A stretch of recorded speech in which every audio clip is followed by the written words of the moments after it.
estamos começando mais um programa Oficinas de Gestão, Oportunidade de Desenvolvimento, executado pelo Departamento de Ciências da Administração do Centro Socioeconômico da Universidade Federal de Santa Catarina. Uma oportunidade para os estudantes dos cursos de graduação, pós-graduação na área de administração, na modalidade presencial ou à distância, de aproveitarem esse espaço para acrescentarem conhecimentos e utilizarem como atividade complementar aos seus cursos de formação. E o tema sobre o qual nós vamos conversar hoje é Startups e Empreendedorismo, o setor de tecnologia em Santa Catarina. Ao meu lado está o Gabriel Santana Palma Santos, doutorando em Gestão do Conhecimento no Programa de Engenharia e Gestão de Conhecimento da Universidade Federal de Santa Catarina, é mestre em Direito e Relações Internacionais, também pela Universidade Federal de Santa Catarina, e graduado em Direito pela UFSC e em Relações Internacionais pela Universidade do Vale do Itajaí,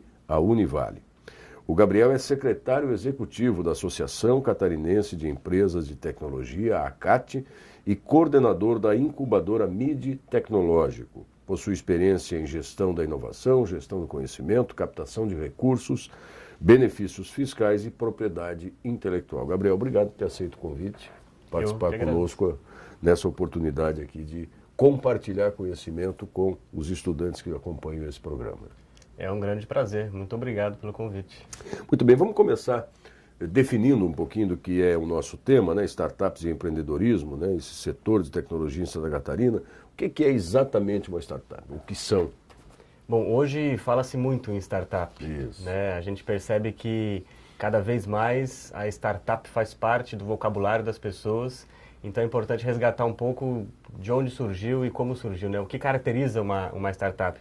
Até eu li recentemente que nos anos 90, legal para um jovem era criar uma banda de rock. E hoje, atualmente, o legal, o divertido, o cool é você criar uma startup. Então isso está muito na moda, a gente vê uma onda, né, um número de criação muito grande de startups, não só no Brasil como no mundo todo. É uma tendência, né? A gente percebe isso. Basicamente, a gente pode dizer que as startups elas ganharam força nos anos 90 nos Estados Unidos. Depois a gente teve aquele problema da bolha da internet no início dos anos 2000, mas muitas startups se tornaram grandes empresas, né, que a gente hoje convive no nosso dia a dia, e principalmente com o grande número de smartphones hoje que a gente vê no mercado, em todos os países, cada vez mais startups surgem para atender essas demandas, para criar novas ideias, testar novos modelos de negócio. Então, basicamente, uma startup é uma empresa recém-criada, ou seja, uma empresa muito jovem, normalmente criada por um grupo pequeno de empreendedores. É padrão, mas não é regra, que sejam jovens, certo? Normalmente, essas startups são empresas com uma base tecnológica predominante, ou seja, não necessariamente o produto final precisa ser uma tecnologia, mas normalmente a tecnologia é um fator importante de uma startup. É muito comum também que seja um empreendimento de alto risco, ou seja, ao criar uma startup existe uma grande incerteza. Se vai testar um mercado, um produto, um novo modelo, e isso gera um grau de incerteza muito grande. As outras características são, normalmente a startup ela entra com o objetivo de transformar aquele setor de mercado. Então, normalmente entra com um modelo de negócio diferenciado. Aí que a gente fala de uma inovação de produto, uma inovação de serviço, inovação no próprio modelo de negócio. E também as últimas duas características que eu diria são a questão da repetição, ou seja, normalmente as startups elas criam produtos que são repetíveis. O que é isso? É que você pode entregar para diversos clientes sem um grande esforço de customização. Uhum. Então isso é muito comum nas startups. E a última característica é a escalabilidade. As startups cada vez mais buscam soluções que sejam escaláveis, ou seja, que eu possa oferecer a um número muito grande de pessoas, não só no ambiente local, como no país, no mundo. Então essas são as características principais do que a gente chama hoje de startup. Agora, Gabriel, não há uma relação, então, por exemplo, com o tamanho dessa empresa. Ela precisa ser pequena? Ou ela começa pequena e num período de maturidade da sua existência, ela pode se transformar numa grande empresa, como você disse. Grandes empresas começaram como startups, aí deixam de ser e perdem um pouco dessa condição. Hoje em dia, é claro que a grande e a imensa maioria das startups começam muito pequenas. Começam da ideia de dois amigos que se reúnem e começam Colegas de faculdade, que têm uma ideia e resolvem criar algum negócio. Mas hoje já é possível você perceber startups que já nascem grandes, ou seja, já nascem com investimento muito pesado. Depois a gente pode conversar um pouco sobre a questão de investimento em startups, que é muito forte, e existem uma série de eventos no mundo para o lançamento de startups. Eu fui em um evento no Vale do Silício, onde uma startup já nasceu investida em 50 milhões de dólares. Então ela já nasce. Quer dizer, você não pode dizer que ela é pequena, né? Exatamente, ou seja, não é uma empresa que investiu, por exemplo, em uma unidade fabril, certo? Mas investe muito em pessoas, em mídias digitais, em tecnologia, e isso, ou seja, já pode se nascer uma startup grande, mas isso é a minoria, né? Não é a regra. Agora, o que talvez seja a regra, aprofundando um pouco o que você disse há pouco, você disse, é padrão, mas não é regra, é o perfil do criador de uma startup, ou dos criadores, né? E se eu estiver enganado, você vai me corrigir, mas então não é regra, mas é padrão. Jovens e que dominam ou são usuários bastante intensos das novas ferramentas tecnológicas, né? E o foco normalmente é isso, ou é um aplicativo, ou é um sistema, enfim, um software, ou qualquer outro instrumento nesse sentido. Esse é mais ou menos o perfil da média delas, da maioria. A gente estima que existam no Brasil hoje cerca de 6 mil startups. 70% mais ou menos dessas startups tem um grupo de empreendedores muito pequeno, de até 3 pessoas, e normalmente são colegas. São colegas da universidade, da graduação, da pós-graduação, né, do mestrado. É muito comum ideias que nascem dentro de laboratórios de universidades, ou seja, você está iniciando uma pesquisa e percebe que ele tem um potencial de mercado e transforma isso em um negócio. Então, de fato, na maioria são empreendedores jovens. Isso significa que eles têm pouca experiência de mercado. Isso significa que a rede de relacionamento não é muito grande. Isso significa que normalmente eles empreendem com um conhecimento técnico e tecnológico bastante interessante, mas com uma experiência gerencial muito pequena. E é aí, nesse sentido, que entram as estruturas como incubadoras, aceleradoras de empresas, que aí sim vão auxiliar esses empreendedores a como se tornar um empresário. Ou seja, não basta ter a ideia, tem que transformar aquilo em um negócio rentável, um negócio que cresça, algo que gere empregos, né? E de fato possa crescer como uma empresa frente à competição que a gente tem hoje, né? Muito bem, vamos seguindo aqui. Bom, aí a gente está falando da startup como base, como origem desse novo ambiente empresarial, né? Desse novo ambiente de empreendedorismo. Mas e quais seriam os passos, ou qual é o decálogo de como se transformar num empreendedor nessa área de tecnologia? Ou seja, o que eu faço para implantar uma startup? Como é que eu me torno um empreendedor nessa área? A gente recebe muito essa pergunta, né? E muitas vezes até os pais que percebem que os filhos têm muita afinidade com a parte de tecnologia, às vezes games, etc., eles nos perguntam como transformar, né, esse potencial em um empresário. É muito comum hoje, a gente percebe que os jovens têm uma afinidade muito grande, né, com a tecnologia e uma facilidade muito maior, ou seja, isso é natural. E normalmente o caminho de entrada para o mundo da tecnologia são os jogos eletrônicos, são os games, os aplicativos também. Então, muitas vezes começa-se daí e a partir de então surgem negócios e tal. É muito recomendável que pessoas, ao terem essa vontade de empreender no setor tecnológico, procurem, por exemplo, uma incubadora ou uma aceleradora de empresas. Qual que é a diferença entre ambas? Uma incubadora de empresas é um ambiente que pode ou não estar relacionado à universidade, pode ser uma iniciativa pública ou privada, a gente tem diversos modelos. E esses ambientes, eles prestam todo o apoio de desenvolvimento daquela empresa durante um período determinado. Normalmente, a gente está falando de cerca de 3 anos. Então, normalmente, um processo de incubação, ele tem algumas fases. A pré-incubação. Nessa pré-incubação, faz-se o teste do modelo de negócio. Você vai testar aquela ideia, você vai prototipar, você vai até o mercado perceber se isso é uma demanda do mercado ou não, você vai receber o feedback das pessoas e dos usuários a respeito daquela tecnologia.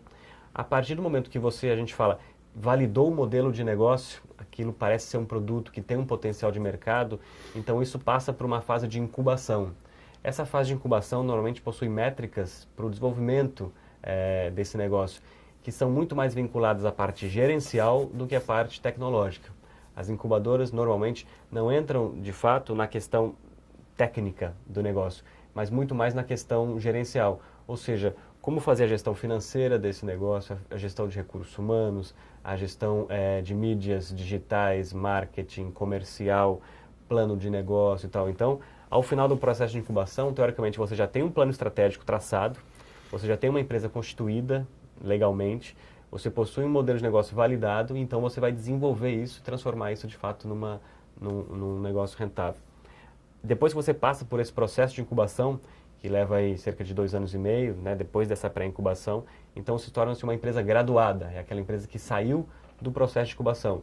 Espera-se que, ao sair desse processo, a empresa de fato já esteja faturando, já tenha um mercado, já tenha uma ascendência em termos de crescimento, etc. Então, durante o processo de incubação, oferece cursos, mentoria, consultorias de diversas áreas, desde jurídica, contábil, comercial, de plano de negócios, etc. As mentorias são muito importantes, normalmente são feitas por pessoas que têm conhecimento sobre aquele mercado, que já foram empresários ou são empresários daquele segmento, então é muito mais um aconselhamento no sentido de como agir como empresário, qual que é a postura diante do mercado, como enfrentar os problemas. Os cursos, a participação em feiras, tudo isso é oferecido por incubadoras. Tá? Então esse processo aí a gente pode dizer que leva cerca de 3 anos. Então é um ambiente muito rico, porque enquanto passa pelo processo de incubação, esses empreendedores estão em contato com diversos outros empreendedores. E essa troca é muito rica. Isso tem um valor muito alto. Já as aceleradoras, a gente está dizendo que as incubadoras surgiram aqui no Brasil na década de 80. Hoje são cerca de 400 incubadoras no Brasil. É um número bastante relevante. Já as aceleradoras são um fenômeno mais recente. As aceleradoras surgiram já nos anos ali 2000, 2005 nos Estados Unidos.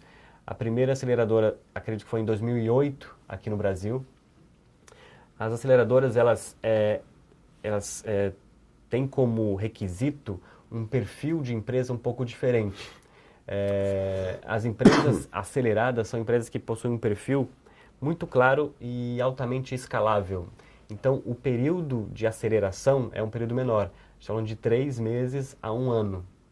É claro que para que uma empresa tenha um crescimento acelerado num período tão curto, é preciso que ela tenha uma organização muito grande, um planejamento muito grande e precisa ter um perfil, tanto dos empreendedores como daquele produto ou serviço, que se adeque a isso. O que eu quero dizer?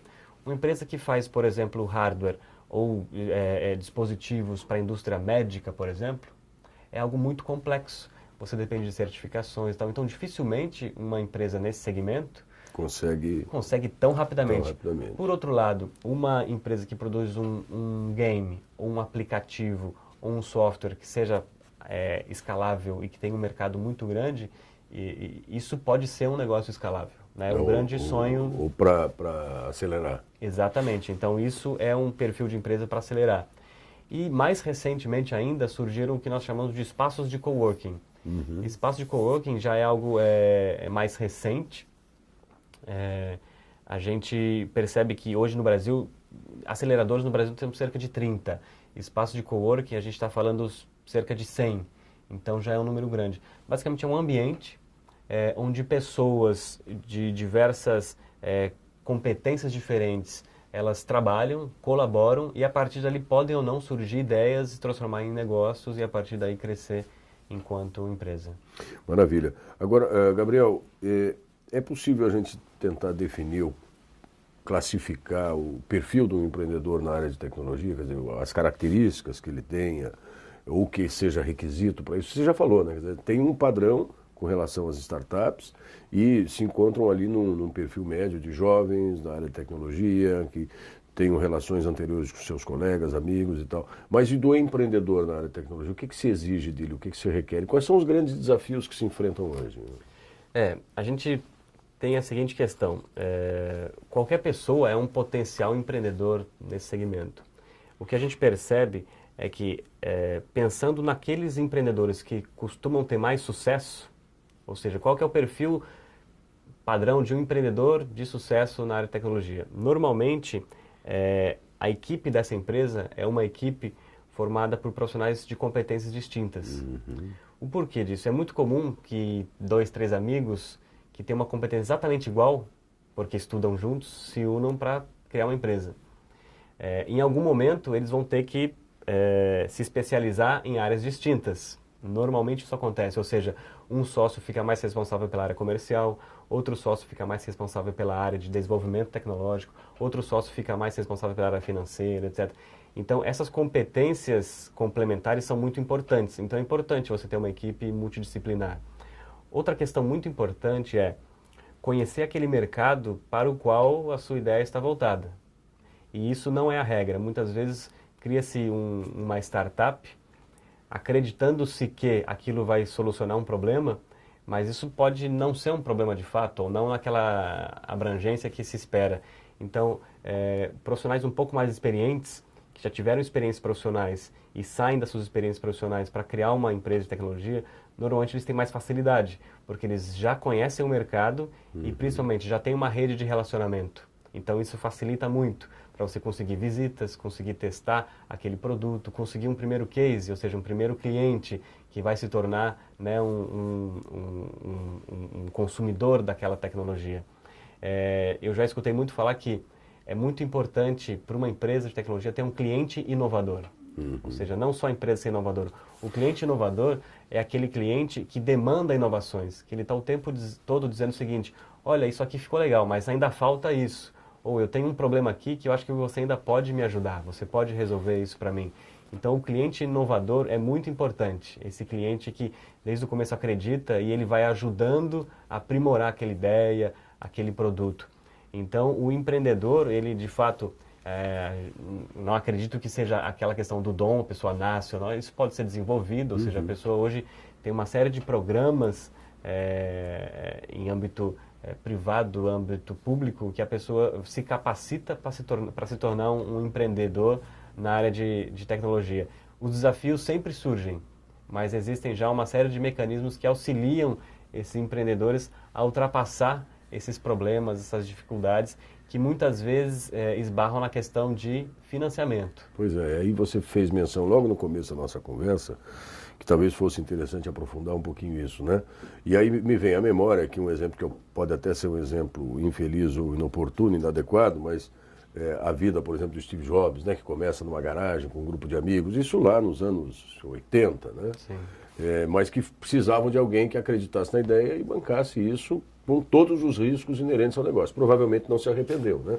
E a empresa se transformou na gigante que é atualmente. Mas é mais ou menos essa relação. Você precisa ter alguém que acredite, né? Ou, na melhor das hipóteses, se os empreendedores tiverem já um capital, um patrimônio para investir. Mas precisa ter alguém que pague essa conta no começo, não é isso, Gabriel? Exatamente. No Brasil, a gente ainda tem um movimento crescente de investidores nessa área de tecnologia. Nos Estados Unidos, isso é muito desenvolvido, né? Isso é muito, faz parte da cultura de alguns outros países, essa questão de empreender, receber investimento, fracassar, criar um novo empreendimento, isso é tido como algo bastante natural. No Brasil, o fracasso ainda é um tabu, né? Nos Estados Unidos isso é muito valorizado, ou seja, aquele que são fracassou... lições, na verdade, né? Exatamente. Ou Se seja, você enxergar o fracasso como uma lição, ele faz parte de um ciclo de aprendizagem, né? Exatamente. Então, o fracasso ele pode ser importante. Aquele que fracassou, ele aprendeu com aquele fracasso e espera-se que não cometa os mesmos erros, né? Então, a questão de investimento no Brasil, a gente percebe hoje já um amadurecimento interessante, mas ainda a gente tem muito a avançar. Normalmente, uma empresa, quando começa, ela começa com um capital próprio do empreendedor ou com um pequeno capital dos familiares e amigos. Isso é muito comum, né? Então, até existem várias nomenclaturas que se dão para essas fases, ou seja, do empreendedor, depois do fundador, família e amigos. A partir daí, existe uma outra figura chamada investidor anjo. O investidor anjo já é aquele que é um investidor pessoa física, que ele acredita naquele negócio. Normalmente é um executivo, é um empresário que ele possui um capital próprio e ele vê valor naquele negócio, então ele investe. A gente está falando aí normalmente de um investimento entre 200 mil até 1 milhão, né? Nessa faixa de 200 mil a 500 mil é mais comum. Esse é o investidor anjo. Ele aposta e normalmente esse investidor anjo ele colabora porque ele entende daquele mercado, ele conhece, ele tem uma rede de relacionamento, ele auxilia aquela empresa a crescer. Então a gente está falando aí que é o primeiro contato do empreendedor com um investidor de fora, né? Isso cada vez mais vem crescendo, isso é muito benéfico. Depois do investidor anjo, a gente tem o que a gente chama de seed money, ou seja, aquele capital semente, que é um investimento para empresas que já faturam, a gente está falando de faturamento de cerca de 500 mil reais, e esse investimento costuma ser entre 1 milhão até 3 milhões, mais ou menos. Então a gente já está falando de um investimento já um pouco mais considerável para empresas que já demonstram uma curva de crescimento bastante interessante. Confiável, né? Depois disso, a gente tem o que a gente chama de venture capital, né? E então já são fundos de investimento que investem aí acima de 3 milhões de reais até 50 milhões de reais, mais ou menos, em empresas que já têm um porte interessante, que já têm um faturamento interessante e principalmente tem uma escalabilidade em nível já não só local, regional, nacional, mas em nível internacional. Isso é interessante. Já temos diversos fundos de investimento aqui no Brasil. E depois disso tem uma outra etapa aí que a gente chama do private equity. Então, que são grandes grupos que investem aí normalmente acima de 100 milhões em empresas de fato bastante grandes já, empresas consolidadas e que isso pode se expandir, se tornar uma empresa global. Então, são as fases de investimento que um empreendedor costuma passar ao longo da vida, caso a sua empresa seja uma empresa de sucesso. Engraçado, não sei se é engraçado, curioso, me chamou a atenção, Gabriel, que você citou várias possibilidades de financiamento para esse modelo de empresas ou de negócio na área tecnológica, e você não fez nenhuma menção, por exemplo, a linhas de financiamento ou fomento de bancos, por exemplo. De fato, essas são Só me chamou a atenção, como Não, é uma pergunta mesmo. muito boa. Essas são as características daquele de investimento externo, né? Hoje no Brasil e no mundo, né, cada vez mais os governos eles buscam incentivar o setor de tecnologia. Por quê? Porque é um setor que gera empregos altamente qualificados, é um setor que gera impostos, é um setor não poluente, via de regra, é um setor que, via de regra, não causa grandes alterações em termos de mobilidade ou problemas no âmbito municipal. E, por outro lado, ele pode gerar muitas divisas, né, e pode ser um negócio bastante rentável. Então, existem diversas modalidades de apoio a empreendedores nesse setor. Normalmente, em âmbito público, existem linhas de subvenção, ou seja, dinheiro não reembolsável, ou seja, essas empresas escrevem seus projetos, submetem isso aos órgãos públicos, no Brasil, como as fundações de amparo à pesquisa ou de apoio à pesquisa, né, de cada estado. Existem instituições como a FINEP, que também oferece, o CNPq, o BNDES, são órgãos que apoiam, e os bancos regionais de desenvolvimento também dos estados e regiões. Então, normalmente existem essas linhas de recursos não reembolsáveis para projetos de tecnologia de empresas. Com objetivos definidos, prazo para sua execução, enfim. Exatamente. Esse é o melhor recurso, por quê? Ele não reembolsável e o tomador, ele continua com todo o seu capital, ou seja, o investidor, ele investe e recebe um percentual da empresa. Esse recurso, ele não é reembolsável, o investidor e tolera-se o risco, ou seja, esse projeto pode dar errado e mesmo assim é um risco. Existem também as linhas de financiamento, ou seja, recurso reembolsável, Sim. que cada vez mais também estão à disposição das empresas. Tradicionalmente, a grande dificuldade das empresas em tomar recurso reembolsável era a questão da garantia real. Pois é. Porque quando você é uma empresa tradicional... Vou hipotecar o quê no seu nome? Exatamente. Uma empresa tradicional, ela tem um galpão, ela tem maquinário, ela tem veículos. A garantia E normalmente uma empresa de tecnologia tem o quê? Computadores, pessoas. Né? O talento é o grande capital, né? As pessoas são o grande capital. Então, cada vez mais as linhas de financiamento estão se adequando a essa característica do setor tecnológico e, felizmente, novas linhas de financiamento vêm surgindo no Brasil, especialmente BNDES e FINEP, para apoiar essas empresas que precisam crescer e precisam de fôlego para né, poder crescer de maneira sustentável, etc.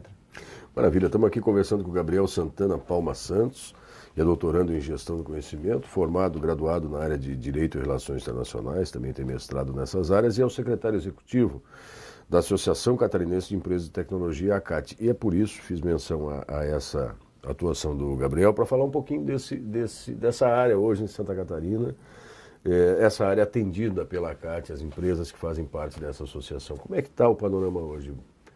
Promissor, todo mundo fala em crise, o Brasil está demitindo, as empresas não estão mais contratando, e nessa área de tecnologia, tudo bem, obrigado? Tem uma luz amarela também. Não, a gente percebe uma cautela no mercado, né, em geral, e isso afeta, obviamente, o setor tecnológico. Por outro lado, o setor tecnológico normalmente é uma alternativa. Ou seja, ao oferecer soluções tecnológicas, muitas vezes esse cliente ele passa a ter redução de custo de algum dos seus processos e ele passa a ter alternativas para poder crescer, porque é muito caro no Brasil você contratar, né, pessoas. Isso é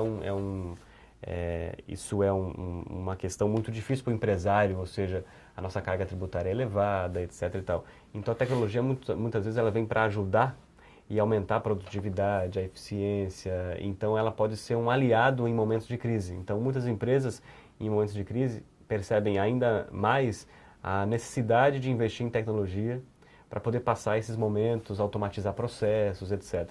Então o setor de tecnologia, apesar da crise, ele cresce talvez num ritmo menos acelerado do que em outros momentos, mas ele continua crescendo, continua contratando. Existe um déficit de profissionais qualificados no setor. Então, na verdade, hoje... Tem mais vaga do que muito mais oferta. Vaga do que oferta. Então, a gente fala que em Santa Catarina existem mais ou menos 10 mil vagas a serem preenchidas no setor tecnológico, porque as empresas crescem a um ritmo muito mais rápido do que a formação de profissionais qualificados. E ao falar profissionais qualificados, eu digo que são profissionais de fato com qualidade. Ou seja, não basta formar profissionais, é preciso formar profissionais com qualidade, que estejam vinculados à necessidade dos mercados e tal. Então a gente cria programas, e outros estados também fazem isso, de qualificação de profissionais. No estado aqui a gente tem alguns programas, como Geração Tech, apoiado pelo governo, porque é preciso cada vez mais trazer pessoas para ingressar nesse mercado que cresce muito.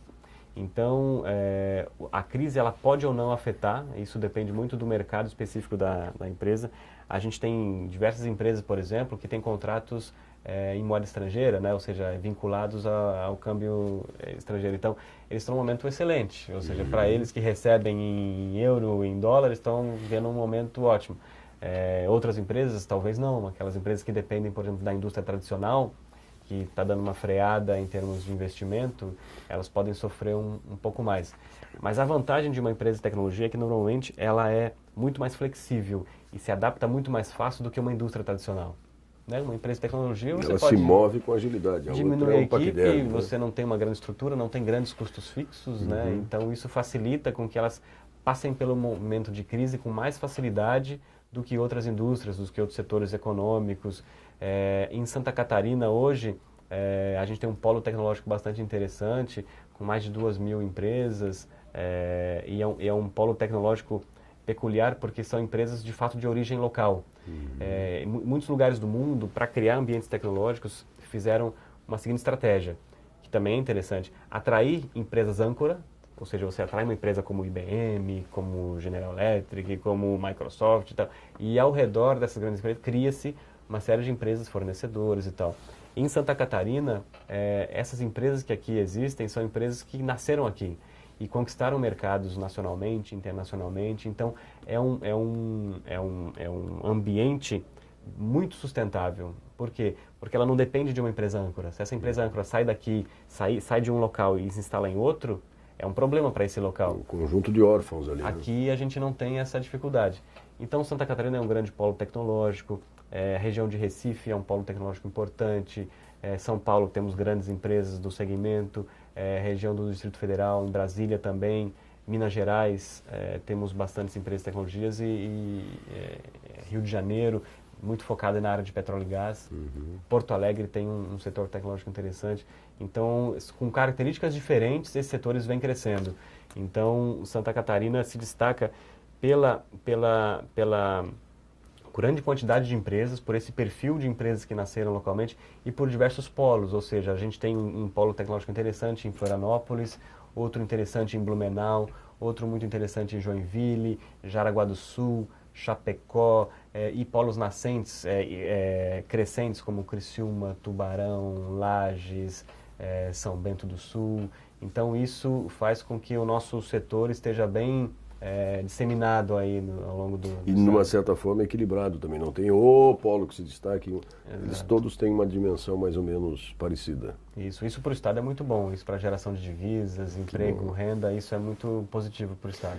Maravilha, nós conversamos com o Gabriel Santana Palma Santos, que é, entre outras atividades, secretário executivo da Associação Catarinense de Empresas de Tecnologia, sobre startups e empreendedorismo no setor de tecnologia em Santa Catarina. Gabriel, para a gente encaminhar o encerramento dessa nossa conversa, eu queria que você falasse com os alunos que acompanham esse programa e que procuram ampliar, né, acrescentar mais conhecimentos nas suas áreas, porque eles, em regra, são alunos da área de gestão, de administração.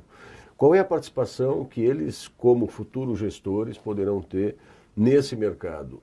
Há uma demanda pelo perfil profissional de um administrador, de um gestor, nessa área de tecnologia? A pergunta é muito boa, porque um grande desafio das empresas de tecnologia é que elas crescem muito rapidamente. E como eu falei, normalmente o perfil dos empreendedores é um perfil técnico. Então você normalmente fala de profissionais da área de sistema de informação, engenharias, e ao começar a crescer essa empresa, esse profissional normalmente tem dificuldades nos aspectos de gestão, inclusive em coisas básicas como contratação de pessoas, gestão de recursos humanos, e, gestão financeira, gestão comercial. Então a gente percebe que é muito importante ter profissionais capacitados na área de gestão para apoiar o crescimento dessas empresas. A gente vem conversando na ACAT, já esse assunto é recorrente, em criar carreiras dentro da administração para gestores de empresas de tecnologia. Ou seja, o profissional ele faria a graduação em administração e no último ano, por exemplo, nos últimos 2 anos, ele fosse especializar e já saísse com uma graduação focada para gestor de empresa de tecnologia, em função dessas peculiaridades. Então, cada vez mais são necessários profissionais com essa inteligência em gestão para apoiar o crescimento de empresas de tecnologia. Então, são muito bem-vindos e bastante necessários. Só para fazer uma analogia, não adianta montar um time de futebol com 11 atacantes, né? Exatamente. Você tem que ter um zagueiro, um lateral, enfim. Tem gente que joga bem na sua posição. Exatamente. Para o time inteiro ir para frente.